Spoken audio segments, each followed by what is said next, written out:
Why wait to see if you'll get something you like this Valentine's Day when you can go to BlueNile.com and find something you'll love? Whether you're looking to treat yourself to a little winter sparkle or show a galentine how much you appreciate them, Blue Nile offers a wide selection of high-quality designs, expert guidance, and free 30-day returns for the ultimate peace of mind. You can even design your own jewelry. Right now, save up to 50% at BlueNile.com. That's BlueNile.com.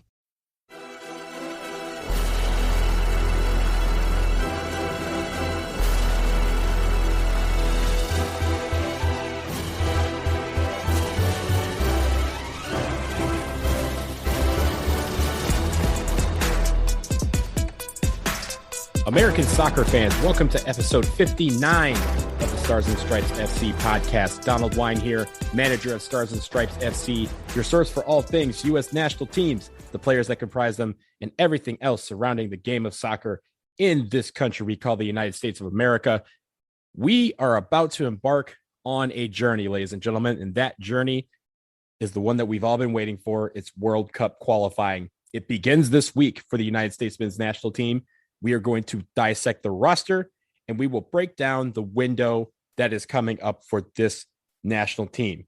We enter with a lot of excitement, and I think based on what happened this summer, the United States winning the Gold Cup and the Nations League, both trophies coming by beating Mexico in the final of those competitions, that excitement is translating to this World Cup qualifying round. But what everyone else knows, and I'm sure all you guys out there know as well, is that this journey is going to be tough. And it begins with the fact that we are embarking on a World Cup qualifying trip that is unlike one we've experienced before. There is an octagonal 8 teams in the final round of World Cup qualifying in CONCACAF, not the normal 6 that we are used to. So with that comes more games, more windows, and more games in those windows.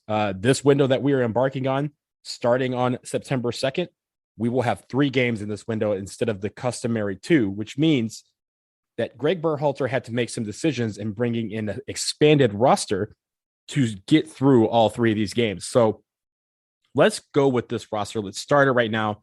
It was initially a 26-man roster. However, as you may know, Tim Weah injured himself last weekend for his club, Lille, and is out for 2 to 4 weeks. And so he will not be a part of this camp. They have not named a replacement for Tim Weah, and it's unclear whether that will even happen. So as of right now, we have a 25-man roster, and let's go through that real quickly. For the goalkeepers, we have Ethan Horvath, Zach Steffen, and Matt Turner. Obviously, no surprises there. The question now is who is going to start amongst those 3. We'll talk about that in a second. Defenders, we have George Bello, John Brooks, Serginho Dest, Mark McKenzie, Tim Ream, Anthony Robinson, Miles Robinson, James Sands, DeAndre Yedlin, and Walker Zimmerman. For the midfielders, we have just 5 midfielders: Kellen Acosta, Tyler Adams, Sebastian Lletget, Weston McKennie, and Christian Roldan. Christian Roldan, that first game against El Salvador could be a rare occasion. It could be one of the rare moments where brothers line up on opposite sides of the field for different national teams. Christian Roldan is playing for the United States. His brother Alex will be suiting up for El Salvador. So we will see if that rare occasion occurs on Thursday. The forwards, Brendan Aronson, Konrad de la Fuente, Jordan Pefok, Ricardo Pepi, Christian Pulisic, Gio Reyna, Josh Sargent, and of course, Tim Weah was on this roster, but is now removed. The question entering this camp, the biggest question, would be whether Christian Pulisic was going to be ready. He tested positive for COVID back on August 18th and was out for a couple of games for Chelsea, but he is back. He made it to Nashville to the training camp and is in training camp with the guys. It is unclear whether he will be ready to go on Thursday. There's a lot of talk about how this roster is going to be rotated, and there's going to be some rotation, but Christian Pulisic, we don't have to worry about whether or not he makes this roster. He is on the roster. He is in camp, and that should mean that we should expect him to be ready to play at least some of these games during this window. So going back to the goalkeepers, we have an interesting dilemma in that we have 3 goalkeepers that it seems like almost the entire fan base would be comfortable with starting for this national team, for the A team. We have Zach Steffen, who has been the presumed number one starter for the last couple of years. We have Matt Turner, who was the hero during the Gold Cup, started all 6 games for the United States, leading them to that Gold Cup victory, only gave up 1 goal, and that was a penalty kick against Martinique. And then we have Ethan Horvath, who, under the most incredible of pressure, came onto the field after Zach Steffen was injured in the Nations League final against Mexico and put in a shift. He stopped a penalty save of Andres Guardado to save the game for the United States and win them the Nations League trophy. So Ethan Horvath, Zach Steffen, Matt Turner it's going to be interesting to see who Greg Berhalter goes to. And I think a lot of people say that Zach Steffen has not played his way out of a starting spot. We have Matt Turner, who some people think has played his way into a starting spot. And we have Ethan Horvath, who a lot of people think deserves to have that chance as well. So there's going to be an interesting battle during camp to see who gets that start against El Salvador and for the other matches, because maybe he rotates, maybe he sticks with one guy for consistency, but those 3 guys, I think everyone can say that whoever is between the sticks, when we line up against El Salvador, we can be confident that they are going to put in a good performance at the spot of goalkeeper. There are a couple of other guys that, of course, we should be noting right now. First of all, Ricardo Pepi, who was in a interesting situation because he was deciding to represent either Mexico or the United States. According to reports, Mexico did offer him a chance to be a part of their World Cup qualifying roster for September. He turned them down, instead choosing to represent the United States. Now, I want people to understand something really quickly about Ricardo Pepi. He is not going to be cap-tied this window, no matter how many games he plays. Because of the new rules, he has to play 4 matches to be considered fully cap-tied to the United States. We only have 3 in this window. So even if he plays in all 3 matches, he will not yet be cap-tied by the United States. Having said that, we should not think that there is an opportunity for him to immediately move on and decide, well, this wasn't a good idea. Let me go to Mexico. Now that he has represented the United States, or when he steps on the field for the United States, he will have to wait 3 years before he is eligible to represent Mexico and make that one-time switch. So he is committed to the United States. There is no doubt in my mind that he is fully committed to the United States, and it's only a matter of time before he gets cap-tied. But a lot of people like to make sure that happens in a window, and it's just impossible that that's going to happen for him. So do not panic if you hear all the talk about him not being cap-tied or not entering a match. That is not at stake here. He is part of the United States fold. He's going to be part of this team for a long time, and we don't have to worry about anything except watching him play and watching him just be who he has been these last couple of months, which is an outstanding forward option for Greg Berhalter. Besides Pepi, Konrad de la Fuente is the only other guy who was not on either the Nations League or Gold Cup roster and makes this World Cup qualifying team. So he has, excelled so far for Olympique de Marseille. In his short time there, he transferred there over the summer from Barcelona. And because of that, he's gotten a lot of confidence. He's scored a couple of goals. He's provided a couple of assists and just has outright played very, very well for Marseille so far in their season. So he deservedly gets the call up. And it would be great to see him in the fold with these guys, because a lot of people have been itching to see him break out. And it seems like we are at the beginning of the breakout of Konrad de la Fuente. So it's great to see. And also just from a standpoint of the guys who did not make either the Nations League or Gold Cup roster, that there is still a pathway to be a part of this 25-man roster or 28-man roster or even 23. The idea is that even though you are not a part of those teams, you can still play your way onto the United States men's national team. So that would be great to see Konrad as an option again at forward. The midfield seems a little light. There's only 5 midfielders listed, but you obviously have guys who could fall back into the midfield. Brendan Aronson, Konrad de la Fuente, Christian Pulisic can fall back in the midfield as well. Gio Reyna can fall back in the midfield. So we have options, and some of the guys on midfield could obviously press up. Christian Roldan could play more of an attacking role. Wes McKennie is going to be that box-to-box guy. Sebastian Lletget has played a false nine before. It may not be something that we want to see, but those options are there.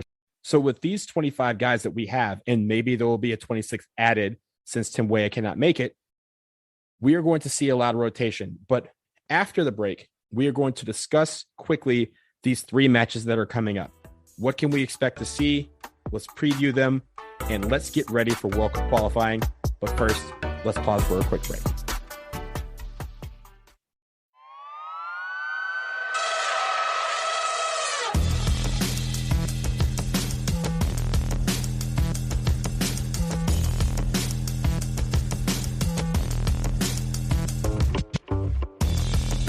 We are back, and we are discussing the World Cup qualifying window that has just begun for the United States men's national team. They have 3 matches in this window beginning this Thursday, September 2nd. They will be taking on El Salvador. They will be traveling to San Salvador to play El Salvador in that opening match of World Cup qualifying. That game being at 10:05 Eastern Time on CBS Sports Network, Paramount Plus, and also in Spanish on NBC Universo. They then travel back to the United States to Nashville. So if you guys are going to that home game, we will see you in Nashville this weekend. That game being on Sunday, 8 p.m. Eastern Time at Nissan Stadium, the home of Nashville SC and the Tennessee Titans. That game will be on FS1, Unimas, and Today NA. And then finally, to wrap up the window, they will go back on the road again, this time to San Pedro Sula in Honduras. They take on Los Catrachos on September 8th. That will be next Wednesday, 10:05 Eastern Time. That game being on Paramount Plus in English and NBC Universo in Spanish. So 3 games in this window in the span of a week's time. That is a lot of games for the United States men's national team. That's a lot of games for anyone. And because of that, we're going to see some rotation. But the other thing about this is that we open up with 2 road games with a home game sandwiched in the middle against Canada, who is honestly probably at this point could be the 3rd best team in CONCACAF, at least the way they're playing. So what about this is going to be challenging for the United States? Well, first, the travel. It's going to be rainy, muggy, hot, humid in El Salvador and Honduras. And the weather is not getting better. As someone who is going to all 3 games, I have to pack a rain jacket for these games because the thunderstorms are going to be there. But the one thing that hails to their advantage is that normally when we go down to these countries, El Salvador and Honduras, they like to play us in the afternoon in the heat where it's at its highest point and the humidity is at its highest point. These games are at night.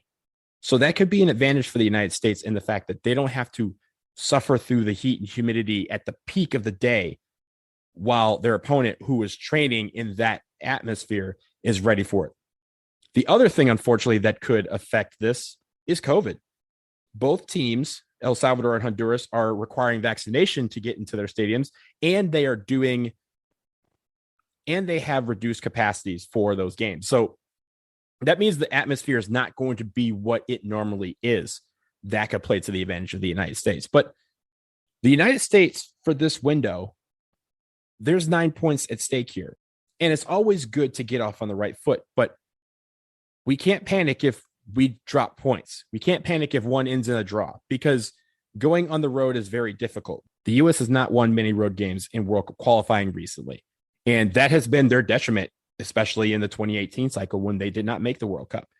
They have to get points on the road, and it'll be great to start on the road in El Salvador and Honduras because those are 2 traditionally difficult places to play. And again, I mentioned some of the quirky things that they like to do, like playing in the afternoon that they can't do this time around, or having a full house with a full atmosphere. They can't have that as well. So the United States has an opportunity here to get 9 points and get off to the right start in World Cup qualifying. Going up against El Salvador, they have not been in the last few final rounds of World Cup qualifying in the last few cycles. Canada has not been in the final round of World Cup qualifying in CONCACAF since 1998. They have not made the World Cup since 1986. And Honduras is there all the time. We are used to seeing Honduras.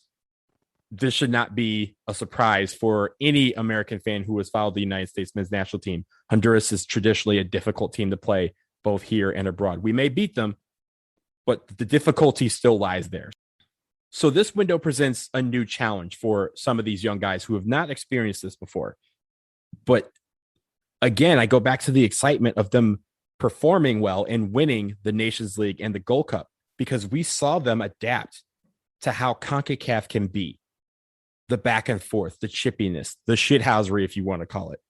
It's there, and they were able to respond to it, especially against the big teams in CONCACAF. They beat Honduras in the semifinal of the Nations League. They beat Mexico twice in both finals.